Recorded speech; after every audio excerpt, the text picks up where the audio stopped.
আসসালামু আলাইকুম viewers, Maisha interior gypsum decoration পক্ষ থেকে আমি মোহাম্মদ মাসুদ পারভেজ বলছি। মাত্র 8 থেকে 14,000 টাকার মধ্যে আপনারা এই কাজটি করে নিতে পারবেন। 12x13 রুমের মধ্যে আমরা কত সুন্দর করে কাজটি সাজিয়ে দিয়েছি। দেখেন, গোলাপের বর্ডার সাথে ম্যাচ করা কর্নার রং সহকারে আমরা এই কাজটি করেছি। আশা করি ভিউয়ার্স আপনাদের এই কাজটি অবশ্য ভালো লাগবে। আপনাদের ভালো লাগাই আমাদের কাম্য। আশা করি স্ক্রিনে দেওয়া নাম্বারে আমার সাথে যোগাযোগ করবেন। কাজটি খুব চমৎকার একটি কাজ হয়েছে।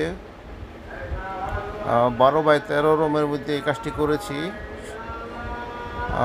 আশা করি আমার সাথে যোগাযোগ করবেন, এই কাজটি পছন্দ হবে আশা করি। এবং এখানে 52 ইঞ্চি একটি সিলিং রোল দিয়ে সাজিয়ে দিয়েছি রুমটি। সবাই ভালো থাকবেন এবং আমার সাথে আমার জন্য দোয়া করবেন, যাতে আপনাদের আমি নিত্য নতুন সুন্দর সুন্দর কাজ উপহার দিতে পারি।